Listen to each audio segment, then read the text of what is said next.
এবার আমি জবাবের মধ্যে যাচ্ছি। ও যার যার নিজের দোষে সেই দোষী,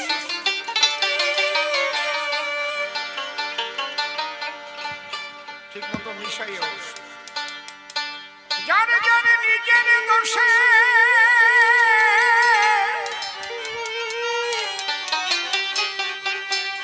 যার যার নিজের দোষে সেই দোষী,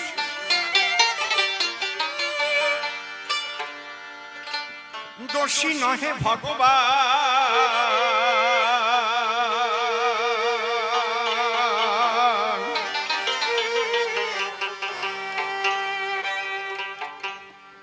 অসাবধানে রাখলি রে তো ঘরে রে পোলা পান, হায় রে অসাবধানে রাখলি রে তো ঘরে পোলা পান, হায় রে অসাবধানে রাখলি রে তো ঘরে পোলা পান।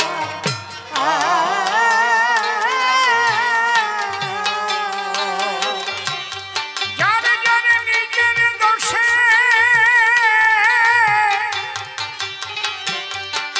যার যার নিজের দোষে সেই দোষী, নিজের দোষে সেই দোষী।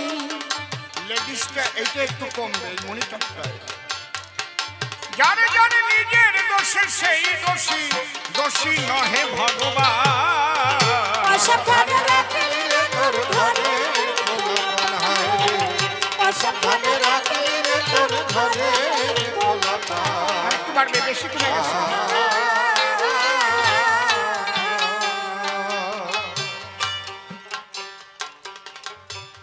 শ্রীকৃষ্ণের শ্রীপাদ পদ্ম হৃৎপদ্মে করে আরাধ্য শুদ্ধ চিত্তে প্রণতি জানাই।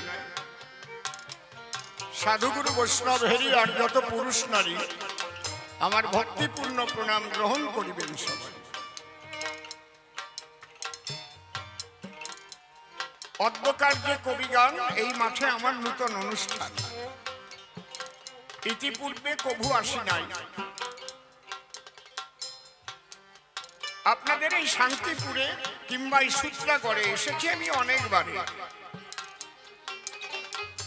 আজকে দাঁড়াইয়ে সভা করে করজোড়ে ভক্তি ভরে সবাইকে ভক্তিপূর্ণ প্রণাম জানাই। আমি অসীম সরকার নামটি ছাড়ি, এবে কবির পাল্লা ধরি, নাম ধরি বসে কৃষ্ণ জনার্দন।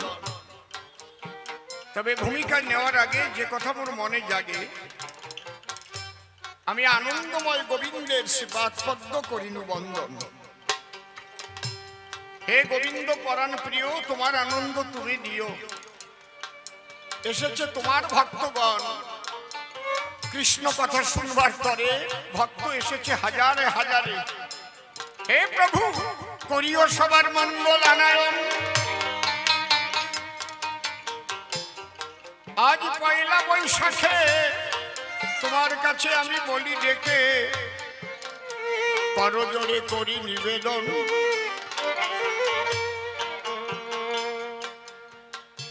তুমি সবাইকে মঙ্গলে রেখে লক্ষ্য রেখো সবার দিকে, যেন শান্তিতে আনন্দেতে ভরে যায় সবার মন।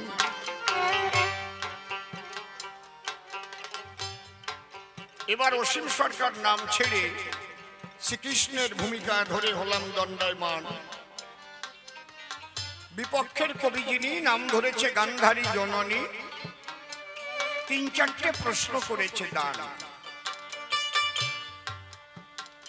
প্রশ্ন করার পরে সে ছোট্ট একটা গল্প করে। দুইজন নাকি নূতন বিয়ে করে একে অপরের কাছে যার যার ঘরের কথা বলিতেছে। একজনের ব্যথিত ছিল প্রাণ, সে করেছে বর্ণনা তার স্ত্রী তাকে ভালোবাসে না। অন্যজন নাকি বলল ভালোবাসবে কেন, স্ত্রীকে কিভাবে ডাকতে হয় এটা না শিখলে কি ভালোবাসা পাওয়া যায়?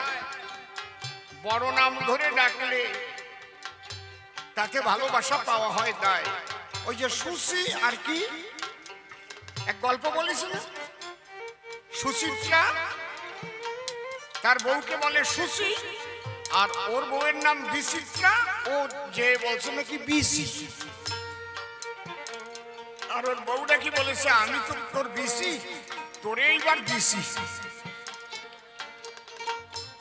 তবে ও যে ঝাঁটার বাড়ি খেয়েছিল এটা ওর বুদ্ধির ভুলে হলো, কারণ নিজের স্ত্রীকে বিচি বলে ডাকা যায় না কখন, ওটাও ছোট করে ডাকা যায় যদি বুদ্ধিমান হয়, কারণ বিচিত্রাকে বিবাদ দিয়ে চিত্রাও বলা যায়, চিত্রা তুমি কোথায় গো অচিত্রা, তাহলে এটা সুন্দর শোনা যায়, ও কয় বিসি। হ্যাঁ, তাহলে ও যে ঝাঁটার বাড়ি খায় ওটা ছোটর জন্য নয়, ওর বুদ্ধির বুলে খায়। এই জন্য আমাদের সনাতনী শাস্ত্রে লেখা আছে, আপনাদেরও দেখা আছে, যে শুধু বল নয়, বুদ্ধি না থাকলে বলশালী মানুষও দুর্বল হয়ে যায়, তাই না? এই কি লেখা আছে, বুদ্ধির যস্য বলং তস্য নির্বুদ্ধিস্য কুত বলং। তাহলে ওর যে গল্পটা বলেছে কাটনি দিলাম আপনাদের কাছে, ঝাঁটার বাড়ি ও জন্য খায় নাই, বুদ্ধির বুলে খেয়েছে। এই হচ্ছে কবিগান, প্রত্যেকটার দেব সমাধান। এইবার প্রশ্ন করেছে, হে কৃষ্ণ ভগবান, আমার 100 ছেলে গেছে মরে, আমি হাতে মশাল ধরে বধূমাতাদের সঙ্গে করে কুরুক্ষেত্রে দিলাম দর্শন, তুমি এই সময় এলে কেন, তুমি হাসি দিলে, বুঝাইয়ে বলো কৃষ্ণ জনার্দন। আমার কাছে বলো দেখি, পক্ষপাত দুষ্ট দুষ্ট তুমি কৃষ্ণ কমলা কি হলে কি কারণ? তবে বসে শোনেন নরনারী, বিপক্ষেতে মা গান্ধারী, আমি একটা গান ধরি, মীমাংসা করতেছি অর্পণ। আমি কি বললাম, মা যার যার নিজের দোষে সেই দোষী, নিজের দোষে সেই দোষী, যার যার নিজের দোষে, যার যার নিজের দোষে সেই দোষী, দোষী নহে ভগবান।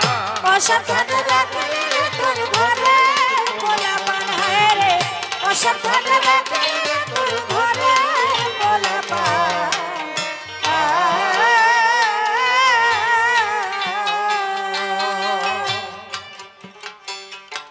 6টি ছেলে আছে রে তোর বড়ই বেয়াক্কেল, যাতে হয় ঘরের সর্বনাশ, তাতেই বেশি মেল হয়, তাতেই বেশি মেল।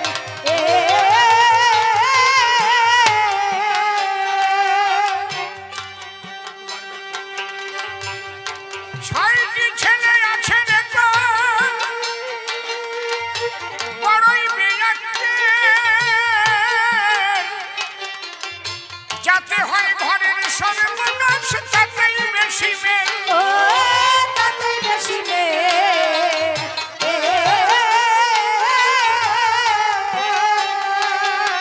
তুই শেষ পরীক্ষায় করিবি ফেল, শেষ পরীক্ষায় করিবি ফেল, শেষ পরীক্ষায় করিবি ফেল, আসবে যেদিন কালের চাল। অসাবধান রাখলে তোর ঘরে গোলাপান হয় রে, অসাবধান রাখলে তোর ঘরে গোলাপান।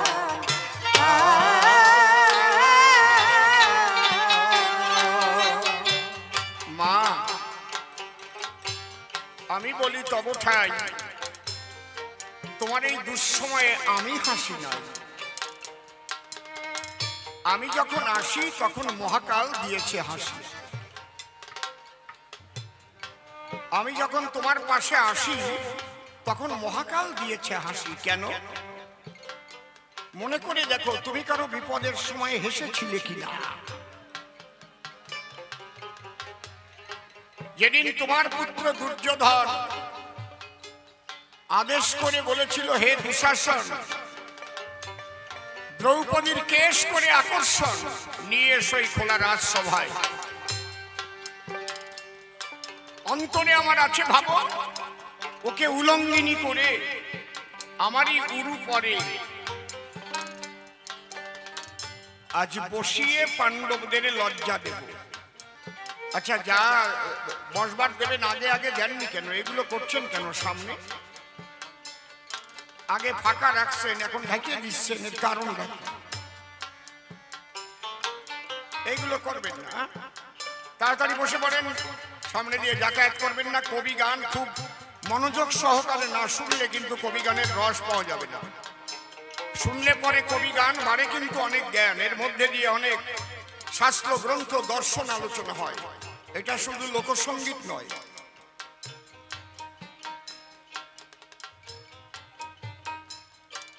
আর কবি গান গাইতে গেলে ছন্দে ছন্দে কথা না হলে তাকে কবি গান বলা হয় না। শুনুন মহাশয়, কথায় কথায় হলে ছন্দ আনন্দ পায় ভক্তবৃন্দ, ছন্দে বাধা প্রাণ গোবিন্দ শ্রী মধুসূদন। যে মানুষ ছন্দে চলে জীবন যায় না তার রসাতলে, চলার ছন্দের পতন হলে জ্বালাময় হয় তার মানব জীবন। তাই শান্ত থাকবেন নরনারী, আমরা যেন একটা ছন্দে ছন্দে চলতে পারি। তাহলে হাসলো কোনজন? মহাকাল। কেন? যেদিন দুর্যোধনের আদেশ পেয়ে দুঃশাসন চলল ধীর, দ্রৌপদীর কেশ আকর্ষণ করিয়ে, মানে চুল ধরে টানতি টানতি নেবে, তাকে বলে কেশ আকর্ষণ। ভালো বাংলা ওরে চুল ধরে নিয়ে টানতি টানতি। দ্রৌপদী ওইকে দেখার পরে দৌড়াইয়ে গেল গান্ধারীর ধারে, গিয়ে বলল করজোড়ে মা তুমি আমাকে একটু দাও আশ্রয়। তোমার ছেলে আমাকে ধরে চুলে আমার কাপড় খুলে উলঙ্গিনী করে উরুতে বসাতে চায়। মা আমিও নারী, তুমিও নারী, তুমি আমার শাশুড়ি, আমাকে লজ্জা নিবারণ করো, আমি চাই আশ্রয়। তখন তুমি কি করেছিলে? তখন তুমি দরজা বন্ধ করে দিয়ে খিলখিল করে হেসেছিলে। আর তোমার ছেলে দ্রৌপদীর ধরে চুলে নিয়ে খোলা রাজসভায় উলঙ্গিনী করার পরে যখন কাপড় ধরে টান মারে, দ্রৌপদী দুহাত উঁচু করে নিল শ্রীকৃষ্ণের আশ্রয়। হে গোবিন্দ,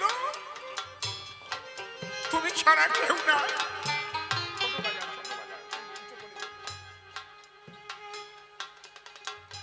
কোথায় কৃষ্ণ প্রাণনাথ? নাথেই তো বনে তার। যখন আকুলতা ব্যাকুলতা নিয়ে ডেকেছিল সেথায়, আমি কৃষ্ণ ভগবান জুগিয়েছিলাম বসন খান, যত বসন ধরে দিচ্ছে টান, আর তত বসন আমি পড়াই দ্রৌপদীর গায়ে। ও গান্ধারী, সেদিন মহাকাল কলম ধরি করিল লিখন, একটা নারীর বিপদকালে তুমি খিলখিল করে হাসি দিলে। তোমার যেদিন বিপদ হবে আমিও হাসি দিয়ে বুঝাইব, তবে বিপদকালে হাসি দিলে কি অবস্থা হয়। আজকে তোমার শত ছেলে গেছে মরে, তুমি সেই দুঃখ নিয়ে অন্তরে মশাল ধরে কুরুক্ষেত্রে দিলে দর্শন। আজকে অন্তরে তোমার দুঃখ রাশি মহাকাল তাই দিয়েছে হাসি। দেখুন কেমন জলে জ্বালার হুদর্শন। বুঝে দেখো কেমন জ্বালা। কাল তিন প্রকার। কাল মানে সময়, একে ইংলিশে বলে টেন্স। তিন প্রকার আছে টেন্স কালের নির্ণয়, পাস্ট প্রেজেন্ট ফিউচার তার পরিচয়। পাস্টেতে অতীতকাল হয়ে গেছে যাহা, প্রেজেন্টেতে বর্তমান ভুলো না কো তাহা, ফিউচারে ভবিষ্যৎ আগামীতে হবে, টেন্সের বিবরণেই জেনে রেখো সবে। তাহলে আমরা বর্তমানে কোনো শক্তি হাতে পেয়ে যদি শুধু যাই অন্যায় কর্ম করিয়ে, তাহলে ভবিষ্যৎ কখনো আমার ভালো হওয়া সম্ভব নয়। এই জন্য দাঁড়িয়ে বললাম সবার ঠাই মাগো আমি হাসি নাই, তবে আমার উপর দোষ তুমি চাপাও কি কারণ? এখন দোষ যদি কারো ঘাড়ে চেপে যায় না, যদি দোষ মনে হয় যে ও দোষী, সে দোষ না করলেও কিন্তু মনে হয় যে ওই দোষী। বাঁশি বাজে একই টানে, যার যেমন কান সে তাই শোনে। এক ভদ্রলোক হাটে যায়, হাটে গেলে মারামারি হলেই ও মার খায়। 300 টাকার কাপড় যদি 10 টাকা কয়, তাই মান না খাইয়ে ছাড়ে। এই কাপড় কত? তাই 300 টাকা। 11 টাকায় দেবা, কত চড়াইয়ের দাঁত ভেঙে দেবা। এই পেটে কাটে যাবে আর মার খাবে। আজকে ওর জ্বর হয়েছে, ও কিন্তু খাটের পরে জ্বরে কাতরাচ্ছে, শুয়ে আছে, হাটে যায় নাই। আজকে হাটে চরম মারামারি হয়েছে অন্য কারণে। বাড়ির পাশে এক মহিলা গিয়ে ওর ভ্রাতৃ বধূর সন্নিধানে, মানে ভাই বউয়ের কাছে বলছে, হে দিদি, কি আজকে হাটে মারামারি হয়েছে? কয় তাহলে আমার ভাসুর মার খাইছে। কয় না, তোর ভাসুরে দেখলাম খাটের পরে শুয়ে আছে। কয় তুই জানিস না, খালি মার খাইয়ে সে শুইছে, হাট যায় নাই মোটে, হাটে শুয়ে আছে খাটে, ওই যে দোষ পড়িছে। কয় মার খাইয়ে সে শুইছে। গান্ধারীর আমার উপরে এই অবস্থা হচ্ছে। আসলে কিন্তু আমি হাসি নাই, ঠিক আমি কৃষ্ণ কালো শশী, যে সময় তার পিছনে আসি মহাকাল দিয়েছে হাসি। আমি হাসবো কি করে? আমার হাসার তো কোনো কারণ নাই। তবে মা, অন্তরে করো ধারণা, তুমি তোমার সন্তানদের সুশিক্ষা দিতে পারো না। তোমার সন্তানরা উচ্ছৃঙ্খল, তোমার সন্তানরা বেঁধেছে এক দুর্নীতির দল। এমন কোন দুর্নীতি নাই যা তোমার দুর্যোধন করে নাই। অগ্নিদগরণশ্চৈব শস্ত্রপাণি ধনাপহ বিত্ত ভাজ্যাহরশ্চৈব সরৈব আততাই ভবে। 6টি ছেলে আছে তো করইবে একেল, যাতে হয় ঘরের সর্বনাশ, তাতেই বেশি মেল। ও তাতেই বেশি মেল।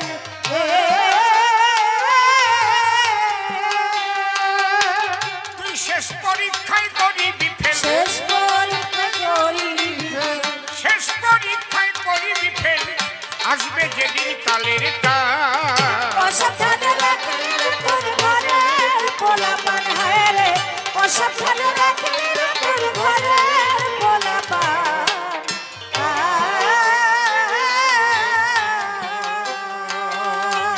তোর বড় ছেলে চঞ্চল বেশি অঞ্চলে তার নাম, সকল গর্ব খর্ব করে নাম কি তাহার কাম।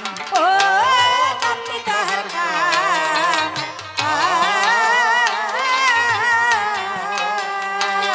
ও সে সর্বনাশা তাই জানিলাম, সর্বনাশা তাই জানিলাম, সর্বনাশা তাই জানিলাম, গড়ল বসে মৃত্যুবান। অসাবধানে রাখলে তোর ঘরের পোলাপান, হায় রে অসাবধানে রাখলে তোর ঘরের পোলাপান।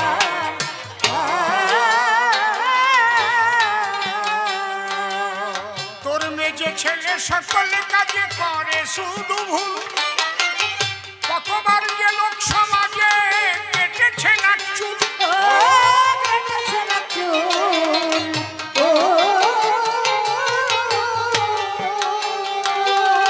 তোর এই ছেলেটি হলে নির্মূল, তোর এই ছেলেটি হলে নির্মূল, এই ছেলেটি হলে নির্মূল, থাকতো না মান অপমান।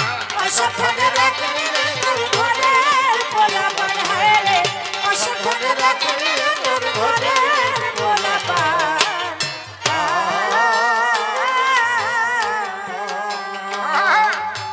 লোভ মোহ আর দুটি ছেলে মদার মাৎসর্য, পাড়ার লোকে বলে ওদের স্বভাব কদর্য। ও স্বভাব কদর্য,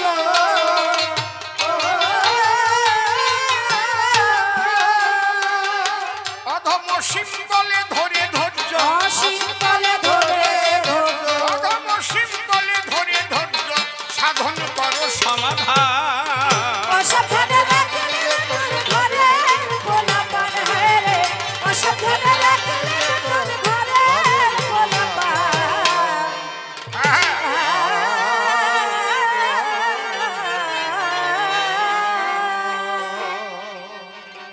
আছেন যত বিজ্ঞ শ্রোতা পালন করবেন নীরবতা, বলতে হবে কৃষ্ণ কথা সভ্য সবার ঠাই।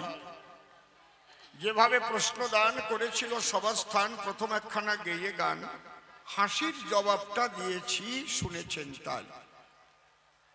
প্রশ্ন করেছিল আমার পাশাপাশি, আমি কেন বিপদকালে হাসি, খুব বেশি দূরে কেউ যেও না। দ্বিতীয় প্রশ্ন করলো মোরে, তুমি জবাব দাও এই আসলে, কি ধর্ম হয় মানুষ মেরে? ও পুরো শ্লোকটা উচ্চারণ করে নাই। যদা যদা হি ধর্মস্য গ্লানির্ভবতি ভারত অভ্যুত্থানম ধর্মস্য তদাত্মানাম শ্রিয়াম্যহম। পরের টুক করেছে, পরিত্রাণায় সাধুনা বিনাশায় চ দুষ্কৃতান ধর্ম সংস্থাপনার্থায় সম্ভবামি যুগে যুগে। ঠিক এ কথা বলেছি আমি কৃষ্ণ অর্জুনের পুরো ভাগে। আপনারা গীতা গ্রন্থ অনেকে করেছেন অধ্যয়ন, গীতা পড়লে পরে এটা পাবেন গীতার ভিতরে, যে ভগবান আসে বারে বারে করিবারে ধর্ম সংস্থাপন। আমি কৃষ্ণ কালশশী ধর্ম সংস্থাপন করতে আসি, কিন্তু প্রশ্ন করেছে আমার পাশাপাশি, তার জন্য মানুষ মারার কিবা প্রয়োজন? মা অন্তরে করো ধারণা, আমি মানুষ মেরে ধর্ম দেই না। আর মানুষ হয়ে যারা জন্ম ধরে দেখা যায় মানুষের আকারে, কিন্তু সবাই মানুষ হয় না। হাঁসের বাচ্চা হাঁস হয়, মুরগির বাচ্চা মুরগি হয়, গরুর বাচ্চা গরু হয়, কিন্তু সব মানুষের বাচ্চাই মানুষ নয়। মানুষ হতে গেলে দাঁড়িয়ে বলি সভা তলে, মনুষ্যত্ব জাগাতে হয় সুনিশ্চয়। মনুষ্যত্ব বলে কারে? মানবোচিত গুণের সমাহারে একত্রিত অবস্থায় তাকে মনুষ্যত্ব বলে দেয় পরিচয়। মনে করেন এক ভদ্রলোক, তার হাসপাতালে রুগী আছে, নার্সিং হোমে রুগী আছে, রাত 2টোর সময় টাকা নিয়ে ওই দিক ছুটেছে। হঠাৎ রাস্তায় কোনো এক ছিনতাইকারী তার বুকে ছুরি মারি ওই টাকা কেড়ে নিয়ে পালিয়েছে। সে রাস্তার পাশে পড়ে পড়ে রক্তাপ্লুত অবস্থায় হাহাকার করে। এমন সময় এক ভদ্রলোক যাচ্ছিল পথ ধরে, ওকে তুলে নিয়ে গাড়ির ভিতরে হাসপাতালে গিয়ে নিজের রক্ত দিয়ে লোকটাকে বাঁচিয়ে দিয়েছে। তাহলে মানুষকে যে ছুরি মেরে টাকা নিয়ে গেল সে মানুষ জান, আর না যে নিজের রক্ত দিয়ে মানুষটাকে বাঁচালো। মানুষ রূপী শয়তান বসে শোনেনি জ্ঞানবান, এই পৃথিবীর শান্তিকে নষ্ট করতে চায়। দাঁড়িয়ে বলি সবার সম্প্রতি, তাদেরই বলে দুষ্কৃতি। সেই দুষ্কৃতি বিনাশিতে অবনীতে আমি বারে বারে আসি কৃষ্ণ রসময়। যদা যদা হি ধর্মস্য গ্লানির্ভবতি ভারত অভ্যুত্থানম ধর্মস্য তদাত্মানাম শ্রিয়াম্যহম পরিত্রাণায় সাধুনাং। তাহলে কার পরিত্রাণ করতে আসি? আমি কৃষ্ণ কালশশী, সাধুর পরিত্রাণ। আর বিনাশায় চ দুষ্কৃতাং ধর্ম সংস্থাপনার্থায় সম্ভবামি যুগে যুগে। অন্তর দিয়ে দেখেন ভেবে, যখন দুষ্কৃতির দ্বারা, উগ্রপন্থীর দ্বারা, উগ্রবাদীর দ্বারা কোথাও জনগণের শান্তি নষ্ট হবে, দাঁড়িয়ে বলি সভাধামে সেখানে যদি কেন্দ্রীয় বাহিনী নামে, তাহলে গুলি করে মেরে ফেললে তাতে কি তাদের কেন্দ্রীয় বাহিনীর নামে কেস হবে? কায়দা আছে। বরং যদি না মারে তাহলে শান্তি প্রতিষ্ঠা হয় না কোনো প্রকারে। তাহলে সেই শান্তি প্রতিষ্ঠা করবার তরে বারে বারে আসি আমি কৃষ্ণ জনার্দন।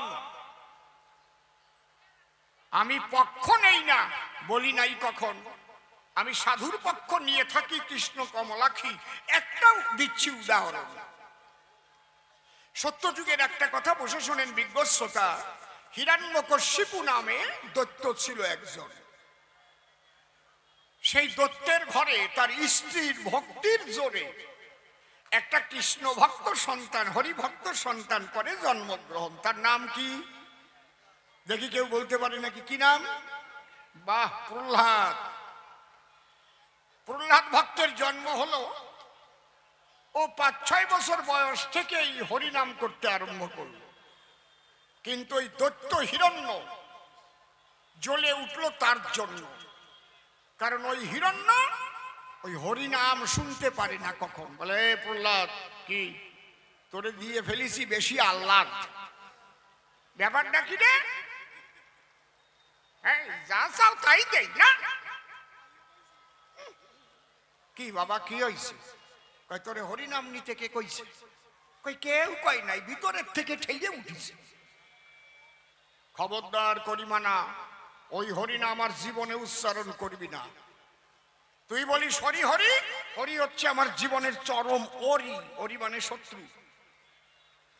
প্রহ্লাদ ডেকে বলে তখন পিতার ঠাই, পিতা আমি প্রশ্ন করি তোমার সন্নিধানে, আমি হরি বলি কেন, এর জবাব তোমার কাছে চাই।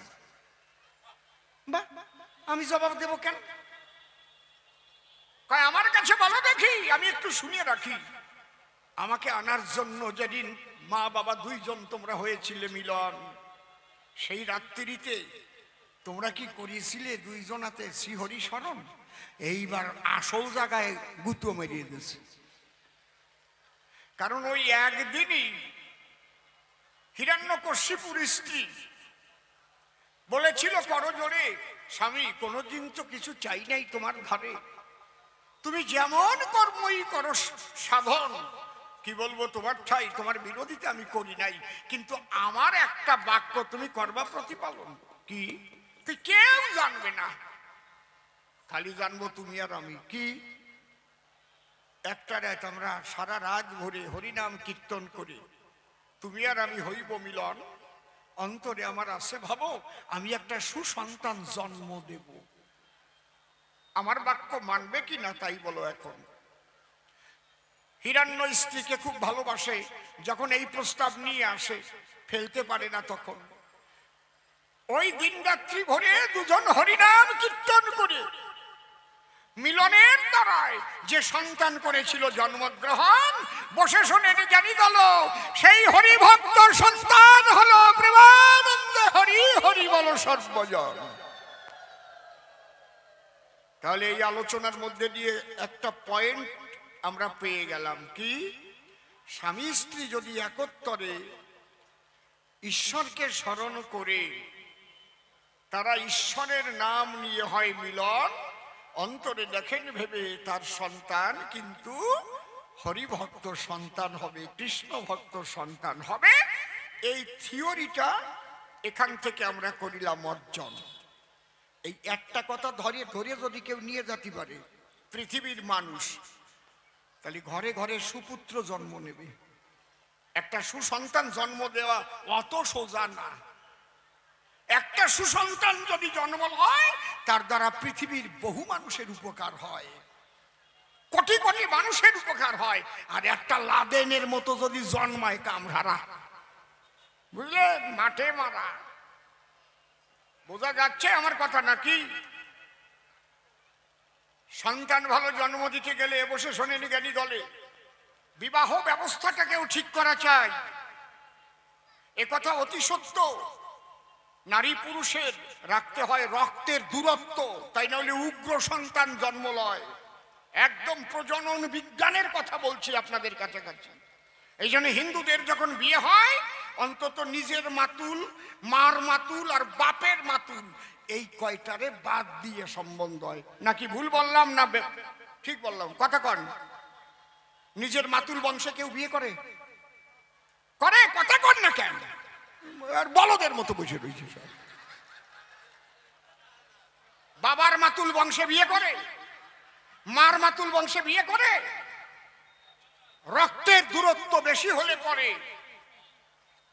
শান্ত সন্তান জন্ম লয়, সেই সব সন্তানের দ্বারাই জগতের কল্যাণ হয়। আমি আর অন্য দিক কব না, এতে ভাবিয়ে নাও গে তোমরা, আমি আর অন্য জায়গার কথা কব না। টুটু টু টু টু টু টু কায়দা আছে। দাঁড়ায় সভ্য সভাস্থান আমারটা আমি কব, অন্যেরটা কব কেন? বুঝিছ কি কইছি? তাহলে ওই যে প্রহ্লাদ যখন জন্ম নিল, হরিভক্ত সন্তান হলো, হরিনাম করে উচ্চারণ। প্রহ্লাদের বাবা যত করে মানা, তুই হরিনাম করিস না, শোনে না ওই আদরের পুত্র ধন। প্রহ্লাদের বাবা মনে মনে ভাবে ওরে হরিনাম ভুলাতেই হবে।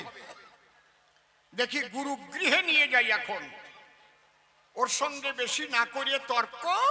গুরু ছিল ষণ্ড অমার্ক। ছেলে নিয়ে তার কাছে দিল দর্শন। গুরুর কাছে গিয়ে বলে, এই যে নিয়ে এলাম আমার ছেলে, অবাধ্য ছেলে। এই ছেলে সদা সর্বদা হরি হরি বলে।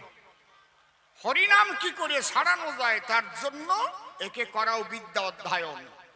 লেখাপড়া শিখতে গেলে হরিনাম যাবে ভুলে।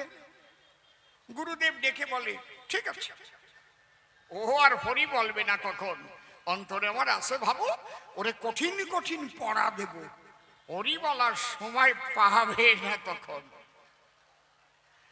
এখন ওরে যখন বলে ক, ও কয় হরি কথা ক। এ তো বাড়ি এক জ্বালারে মাইরি। ওরে যা শিখতে যায় তার মধ্যেই হরি কথা দেখতে পায়। গুরুদেব মনে ভাবে ওরে নামটা শিখাতে হবে, এবং নয়ের ঘরের নামটা বাড়ি কঠিন। ও মুখস্থ করতে গেলে আর হরি বলতে পারবে না কোনোদিন। বলে এইটা মুখস্থ কর। বলে কি গুরুদেব? বলে এটারে কয় নয়ের ঘরের নামটা। নয় একে নয়, হ্যাঁ নয় একে নয়, নয় দ্বিগুণ 18, 9 দ্বিগুণে 18, বেশ। 3 নং 27, 3 নং 27, 4 নং 36, 4 নং 36, 5 নং 45, সব মুখস্থ করাচ্ছে। 6 নং 54, 7 নং 63, 8 নং 72, 9 নং 81, 9 10 90। গুরুদেবের যখন বলা হয়ে গেছে, ও মুখস্থ করে নিয়েছে। ওর ভিতরে ও তো অধ্যাত্ম চেতনা সম্পন্ন সন্তান। ও ডাক দিয়ে বলে গুরুদেবের সন্নিধান, গুরুদেব এই নয়ের ঘরের মধ্যে তো বিরাট একটা সূত্র পাওয়া গেছে। কি সূত্র? কই নয়ের যে নামটা পড়ালি আমায়, তাতে 9 10 90 পর্যন্ত, যেমন 9 রে 1 দিয়ে গুণ করা 9 হয়, 9 রে 2 দিয়ে গুণ করা 18 হয়। এই জোট সংখ্যাগুলো যোগ করলে আবার 9 হয়ে যায়। গুরুদেব কয় কি ব্যাপার বলতো দেখি। 9 দুগুণ 18, 1 আর 8 যোগ করলে কত হয়? কত হয়? 9। 3 নং 27, তাহলে 2 আর 7 যোগ করলে কত হয়? 9। গুরুদেব কয় ভালো কথাই তো কয়। বলে বাবা শোনো তাহলে, 9 একে 9 আমার হরি ছাড়া 9, 9 একে 9 আমার হরি ছাড়া 9, 9 দ্বিগুণে 18, 1 এ 8 18, 1 18 9 আমার হরি ছাড়া 9। 3 নং 27, 2 এ 7 27, 2 আর 7 9 আমার হরি ছাড়া 9। 4 নং 36, 3 এ 6 36, 3 আর 6 9 আমার হরি ছাড়া 9। 5 নং 45, 4 এ 5 45, 4 এর 5 এ 9 আমার হরি ছাড়া 9। 6 নং 54, 5 এ 4 54, 5 আর 4 এ 9 আমার হরি ছাড়া 9। 7 নং 63, 6 এ 3 63, 6 আর 3 এ 9 আমার হরি ছাড়া 9। 8 নং 72, 7 এ 2 72, 7 আর 2 9 আমার হরি ছাড়া 9। 9 নং 81, 8 নং 72 কইছি না, 9 নং 81, 8 আর 1 9 আমার হরি ছাড়া 9। 9 10 90 মনের কথা খুলে কই, 9 আর 0 যোগ করলে হয় 9। হরি ছাড়া জগতে কিছু নয়। গুরুদেব ভাবতিছে তো ছাতা ছাড়াতি আরো জড়াই নিছে। এই গল্প শুনিছো? আমি কি 2 একটা গল্প কব? তোমরা যদি বলো তাহলে। ওই বুড়ি কয় কও কও, ওই চশমা চোখে দেয়া বুড়ি। বাহ, সত্যি বুড়ির রস আছে মাইরি। আমি ভাবছি বুড়ো মানুষ, উনি কবে না বাবা গল্প টল্প কইয়ে না, উনি শোনেন। দাঁড়ায় সভ্য সভা তলি, আমি যদি 2 একটা হাসির গল্প না বলি, যারা আছে যুবক যুবতী কৃষ্ণকলি, ওরা মনে মনে ভাববে তাই অসীম বাবুর আগে খুব রস ছিল, তার রাজনীতিতে যাইয়ে শুকিয়ে গেল, আগের মতো নাই। অন্তরে করুন ধারণা, বান্দর বুড়ো হয়ে গেলেও গাছে ওঠার স্বভাব যায় না, অত সোজা না। এখন গুরুদেব চিন্তা করে মনের কাছে, এ তো ছাতা ছাড়াতি আরো জড়ায় গেছে। এক জামাই ছোট কালেতে কোনোদিন দাঁত মাজে নাই, এই হাসি বলেছে, বাবা বিষ্ঠার গন্ধ সহ্য করা যায়, কিন্তু দাঁত না মাজা মুখের গন্ধ সহ্য করা। কত সংসার ডিভোর্স হয়ে গেছে খালি ওই দাঁত না মাজার জন্য। ওর একজন যদি এক বাসের মধ্যে উঠে বসে রে বসায়, একজন উঠবে, বাস ময় ময় করে ফেলবে গন্ধতে, দেখবা কি যে একটা বিশ্রী গন্ধ রে ভাই। ওই গন্ধ আর কি শ্রুতি নাই, গুড় গন্ধও না, কুকুর মরা গন্ধও না, সব তা সহ্য করা যায়। কিরে বাবা, ওইটা সহ্য করা সম্ভব নয়। এখন ওই জামাই দাঁড়িয়ে বলি, সবার সাক্ষাৎ জীবনেও মাঝে নাই দাঁত। শ্বশুর বাড়ি গেছে, যাইয়া শাশুড়ির সামনে একেবারে দাঁত কেলাইয়া, বুঝেছেন, মা ভালো আছেন মা? আর ওই দাঁতের যে ছাতার গন্ধ বকাট করে শাশুড়ির নাকের মধ্যে ঢুকিস, নাকে কাপড় দিয়েছে। কি হয়েছে? ওই যে নাক কাপড় দিয়ে আটকাচ্ছে। তোমার নাকে কি ঢুকিয়ে গেছে নাকি? আমি তো মুখ দিয়ে কইছি খালি। একেই বলে গল্প বলার সার্থকতা। বসে শোনেন বিজ্ঞতা, আমার গল্প কথা শুনে নাকে কাপড় দিচ্ছে, তার মানে ওই গন্ধ না নাকের মধ্যে কল্পনায় ঢুকে গেছে। এখন শাশুড়ি মনে চিন্তা করে, এই জামাই যদি যায় গ্রামের ভিতরে,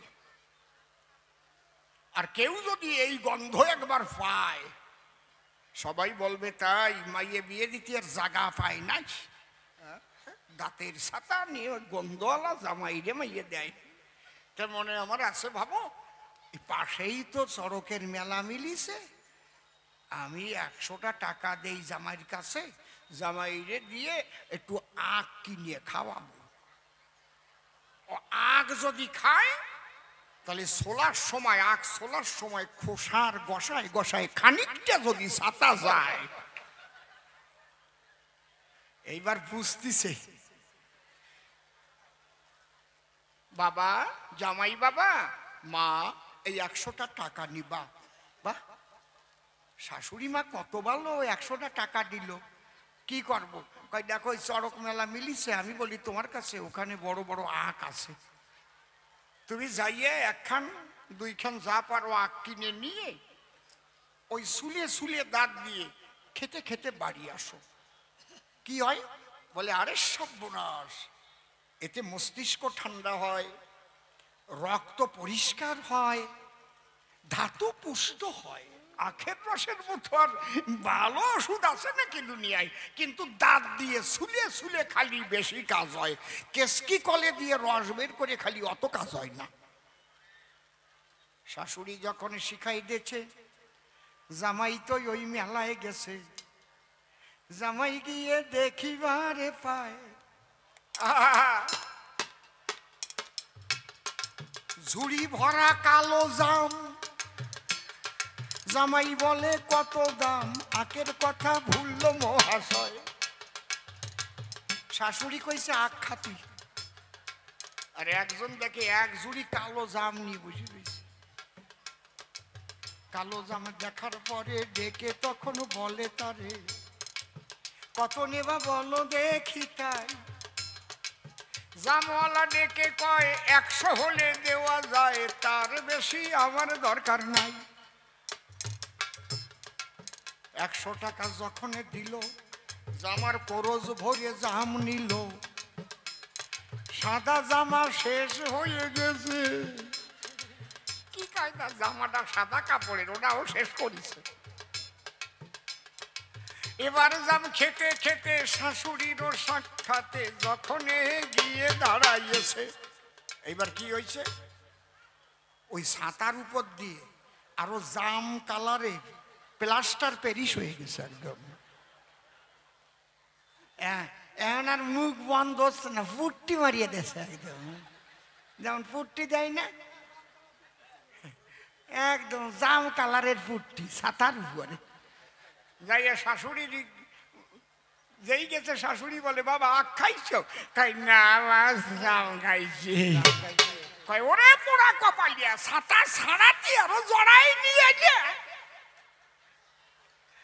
এখন গুরুদেব ভাবে তাই এইরকম শিষ্য তো জীবনে দেখি নাই। এরে আমি নয়ের ঘরের নামটা শিখাই যাতে হরি নাম ভুলে যায়, আরো বলে নয় একে নয়, আমার হরি ছাড়া নয়, এরে বিদ্যা অধ্যয়ন করার সাধ্য আমার নাই। ওর বাবাকে খবর দিল হিরণ্য ওই বাড়ি এলো, ডাক দিয়ে ওর বাবার কাছে কয় কি বলবো তোমার ঠাই, আমার 14 পুরুষের মধ্যে যে বুদ্ধি নাই সেই বুদ্ধি নিয়ে তোমার এই ছেলে জন্মায়। ওরে নয়ের ঘরের নামটা শিখাতে যাই, শিখাতে গিয়ে আমি শিক্ষা পাই। ও এমন সূত্র বের করে দেখায়, 9কে 1 থেকে 10 পর্যন্ত সংখ্যা দিয়ে গুণ করলে পরে যে জোট সংখ্যা হয়ে পড়ে, ওগুলো যোগ করলে আবার হয় 9। ও বলে হরি ছাড়া আর কিছু নয়। বলে দাও, ওরে দাও আমায়। প্রহ্লাদকে ধরে নিয়ে তখন ঘরে জল্লাদের ডাক দিয়ে কয় জল্লাদ আমার কথা মান, বাজার থেকে বিষ কিনে আন, এই শয়তান সন্তানকে বিষ খাওয়াইয়ে মারবো। এ সময় যখন আদেশ দিল বিষ নিয়ে চলে এলো, বিষের বাটি প্রহ্লাদের করে তুলে দেয়।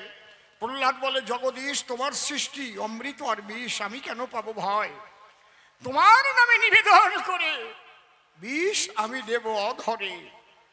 জয় হরি বল, হরি বলে প্রহ্লাদ বিষ করলো পান, প্রেমানন্দে হরি বলো বিষ অমৃত হয়ে গেল। মরল না ওই ভক্ত সুমহান, কিরে বিষেও মরল না। কথা মান, বেদের কাছ থেকে নগদ ধরা সাপ আন, কালকে উঠে সাপ আন, সাপে যদি কামড় দেয়, বিষ যদি রক্তে মিশে যায়, তাহলে আর বাঁচার সম্ভাবনা থাকবে না সেটাই। বাজারেতে ছুটে গেল, বেদের কাছে সর্প ছিল, সর্প এনে ঝাঁপি খুলে যখন এর সম্মুখে দেয়, বসে শোনেন জ্ঞানী জনা করে সাপে ধরিছে ফনা। এইবার দংশন করবে প্রহ্লাদের গায়ে। প্রহ্লাদ মনে মনে ভাবে তাই, ওর মধ্যেও তুমি মালিক সাই হরিদয়াময়, সাপের মধ্যে তুমি না থাকিলে সাপ কিভাবে ফনা তোলে, আমি ওই সাপ ধরে নেব বলে হরিদয়াময়। সাপটাকে হাতে ধরে জড়াইল, গলার পরে সবাই তখন দেখতে পারে কাল সর্প রজনীগন্ধা ফুলের মালা হয়ে দুলিছে গলায়।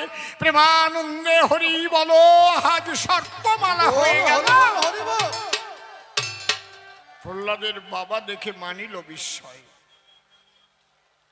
প্রহ্লাদের বাবা ডেকে কয় এই তোর হরি আছে কোন কোন জায়গায়? প্রহ্লাদ বলে আমার হরি বলো কোথায় নাই, জলস্থল অনলেও নিলে ভক্তিভাবে ডাকলে তারে সব জায়গাতে মেলে। বাবা কয় ফটিকের স্তম্ভের মধ্যে তোর হরি আছে? বলে আছে। দম্ভ ভরে স্তম্ভ পরে, ফটিকের স্তম্ভে যখন পদাঘাত করে তখন ওই দুষ্টকে বধিবার তরে নরসিংহ মূর্তি আমি ধরিলাম সেথায়। কেন নরসিংহ মূর্তি ধরি? বসে শোনেন নর নারী ওই হিরণ্যকশিপু সাধনা করে একটা বর পায়। কি বর? দিনে মরবে না, রাত্রে মরবে না, ঘরে মরবে না, বাইরে মরবে না। বুঝতে পারছেন ব্যাপারটা কি? জলে মরবে না, স্থলে মরবে না, অস্ত্রে মরবে না, শস্ত্রে মরবে না, দেবতা মারতে পারবে না, মানুষে মারতে পারবে না। তাহলে কোন সময় মারলাম? দেবতাও না, মানুষও না, পশুও না, নর পশু। নরসিংহ মূর্তি ধরি আমি তখন দয়াল হরি। মারলাম কোন সময়? নচ দিবা নরজনী স্বয়ং সন্ধ্যাকালে, হিরণ্যকে বধ করিলাম রেখে উরুস্থলে। রাতও না, দিনও না, সন্ধ্যাবেলায়। তুমি সন্ধ্যাবেলায় মরবা না সে বর তো পাও নাই মশাই। ঘরেও না, বাইরেও না, সাইসার তলায় তুমি ঘরে মরবা না, বাইরে মরবা না, কিন্তু শ্বাস যেটুক ওই জায়গায় মরবা না, সে বর্ত দেয় নাই তোমায়। দেখেছেন কায়দা করতে? তাহলে দিনে না, রাতে না, সন্ধ্যাবেলায়, ঘরে না, বাইরে না, সাইসের তলায়, জলে না, স্থলে না, কোথায়? উরুর পরে, জল না, স্থল না, অস্ত্রে না, শস্ত্রে না, দেবতা মানুষ পশু কিছুই না, নরসিংহ এই রূপ ইতিপূর্বে কেহ দেখে নাই। টান দিয়ে উরু পরে যখন বসাই, তখন কি করলাম? নখ দিয়ে ওই বক্ষ চিরে, দাঁত দিয়ে নাড়ি ভুড়ি বের করে আমি তার পিতারে ওই জায়গায় করিলাম নিধন। তাহলে আমি স্বয়ং দয়াল হরি ভক্তকে রক্ষা করবার জন্য দুষ্কৃতিকে বধ করি। শোনো তুমি গান্ধারী, তোমার পুত্রগণ দুষ্কৃতি ছাড়া অন্য কিছু নয়। এই জন্য কৃষ্ণ কমলাক্ষী আমি ধার্মিক যুধিষ্ঠিরের সঙ্গে থাকি, আর অর্জুনের রথের সারথি হয়েছিলাম সর্বদাই, যাতে দুষ্কৃতিকে বধ করে আমি ধর্ম রাজ্য প্রতিষ্ঠা করতে পারি ভারতবর্ষের ভিতরে। তে কারণে সর্বকার্য করেছি দয়াময়।